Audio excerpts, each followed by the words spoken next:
This is Patrick Colley with part three of a communication series on how to overcome a conflict.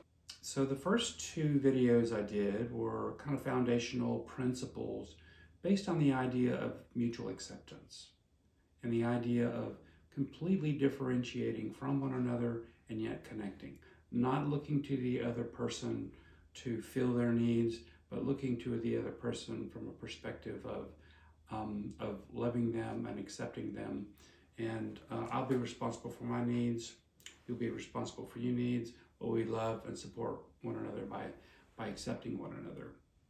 This third video is going to be some real practical hands-on steps of if you actually had a conflict, you wanted to work through it, you could sit down and follow these steps and ask yourself, are we doing these steps well so that we're carrying out this conflict the best way that we can?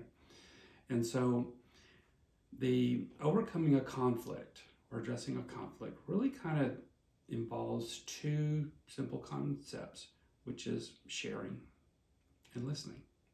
Sharing in a way that you can be heard, and listening for the purpose of understanding and accepting. So the idea is you sit down together, you look at each other in the eyes, and one person goes first. And this person shares what their thought or feeling is about the topic that you disagree on or where there's some tension over. And so just a couple things I might want to say about that is that as you're sharing your perspective or your opinion about something, encourage you to keep it short, because you want the other person to be able to comprehensively empathize with you and reflect back to you what they've heard. And so if you speak for 10 minutes, it's going to be hard to summarize for that person. So I encourage you to keep it to about a minute. You can always add to it later, and you can go several rounds of this, but try to keep it to a minute so that your spouse who cares about you can be able to describe what they think that you're saying in a way that gives you the opportunity to feel heard and understood. So I'd say keep it short. Also kind of pay attention to tone as you're describing it. One thing I haven't really gone into a lot of detail about when communication is that tone really affects communication a lot. Some people grow up in families where there's a lot of maybe escalating and arguing and yelling, and people kind of are rough on each other, and then you kiss and make up and you're fine. In other homes, people don't grow up with a lot of fighting or arguing or disagreeing, and they're not used to that kind of thing. So we have to be aware of how our backgrounds might affect our communicating.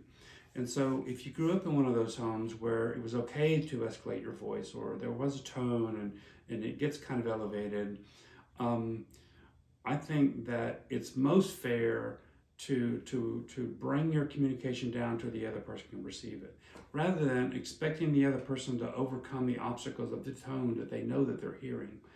And so sometimes I hear in marriage counseling where someone will say, well, I didn't have a tone.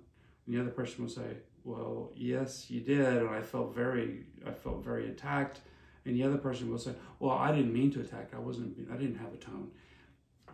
But I think the onus is on the person who is trying to communicate it in a way the other person can receive it. And so check yourself and say, okay, what is it about the way that I'm saying this that might be creating an obstacle for my partner to hear me well? So after you have shared your view and you tried to use I statements the best that you could, when you finish sharing that view, then ask your partner, say, hey, did I say that in a way that you could receive it? Did I create any obstacles in this communication that kept you from really being able to hear me? And then did I leave you enough space so that there's room for you to share your view as well? And then if your partner says, no, I really felt kind of pushed, I really kind of felt, I felt criticized, or I felt like you stated it so strongly that there wasn't, I felt like I'd be arguing if I came back, then try it again. Take two at it, and try to communicate it again and listen to their feedback that they had to give you.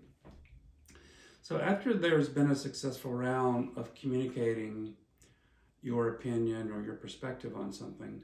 Then we go to the sharing. The other person, listening. The other person is in the position of listening. So after you've spoken, the other person says, well, here's what I heard you say, and then fill in the blank. And so their job is to summarize, this is empathy, this is reflective listening, is to summarize what you said. And so they're going to say, what I heard you say is fill in the blank. And then they're going to say, do you feel like I understood you? Do you feel like I accepted you? And then if you don't feel that way, then say, hey, no, I feel like maybe you missed this, or I didn't feel fully understood. And so here's what I really want you to hear. Here's what I really want you to understand. Sometimes when people empathize, they can be often very truncated in their empathy. So I encourage you, if you're in the role of the listener, to expand your description of what the other person's experience is. Because if you take extra time on that, it makes them feel honored that, wow, this person's really care. They're not just going on to their point. They really are taking some time to make sure that I felt heard and that I felt accepted. So after you do the listening and the empathizing, then you can ask yourself, hey, did you feel heard, and did you feel understood? And if not, then we can go back and clarify before we go on to the next step. So after you've gone through a round, one person speaks and the other person listens, and you get to a successful conclusion there. Then you can reverse the process. Then the listener becomes the sharer, and the sharer becomes the listener, and you do it all over again. And so you might have to do that 2 or 3 rounds, and that's okay. We don't have to rush and get to the conclusion. The aim here is not to get to the conclusion. The aim is to give each other the experience of feeling heard and understood. And so, like I said, you may have to go several times with that. And then once you get kind of to the end where you both feel like, okay, yeah, we've heard each other and we've understood each other, then you start coming out with proposals. Say, okay, well, we feel differently about this. And so what do you think about this option? And the other person considers it. And then maybe one of you might want to defer to the other person because it's not as important to you as it is to the other person. On the previous video, I mentioned that if you do get the end of a communication and you haven't made a decision about what to do about this conflict, that you could kind of weigh it with a 1 through 10 importance. So I'm going to repeat myself here, which is to say that ask each other to kind of give a value to the importance of this topic. Like for instance, if you're going to, if it's to your spouse, it's a 10 on a scale of 1 to 10, and to you it's like a 3. I think it would be natural for the 3 to defer to the 10 and say, okay, well, let's, I don't have to have my way this time, and let's just do it your way because it's clearly more important to you. But only do it if you feel like you can freely offer it. So I'd like to give just kind of an example of something like that. If we were to kind of carry this through, would be an example of, let's just say that the wife's mother is having a big birthday, and she wants to take the kids and the family in to go have a birthday party with their mother. The husband is excited about March Madness. There's a big ball game, and their buddies want to watch the big ball games, the SEC tournament, and it's right in the middle of this birthday, and so they disagree on what to do there. And so if we were to carry this through, then the wife could say, "Hey, this is let's have a discussion about this.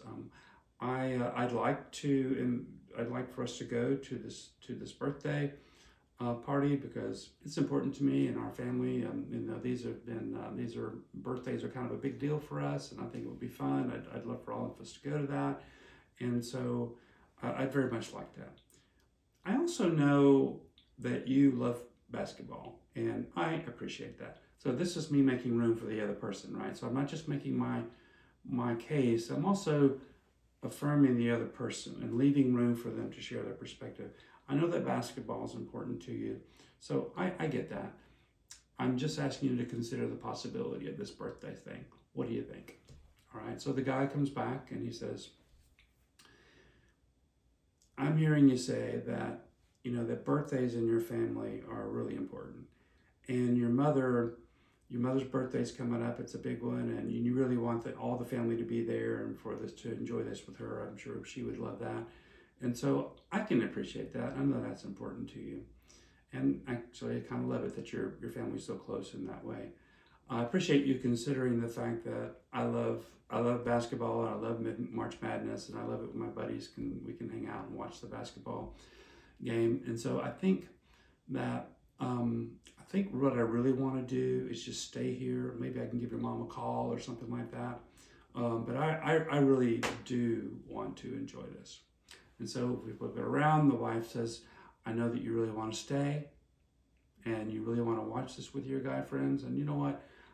I defer to you. And I know that you love my mom, and I think she would appreciate a phone call from you. So that's one possible solution. Or it could go the other way, where the guy says, birthdays are so important to you guys and your family that, you know what, I'll figure out a way to watch basketball in between birthdays. So let's go do the birthday thing, and maybe next year I'll stay home for March Madness. So that's just kind of some example of how that could work. You could see how both people are really respecting each other's views and empathizing with each other's views and making an effort to do that, and not just making the strong case and creating this divide and pitting each other against one another's issues. So thank you for listening. If you have any further questions about videos on conflict, and you even have some ideas about things you'd like me to address, put those on the contact page I have on relationshipsuniverse.com, and I'd be glad to address those. Thanks again for listening.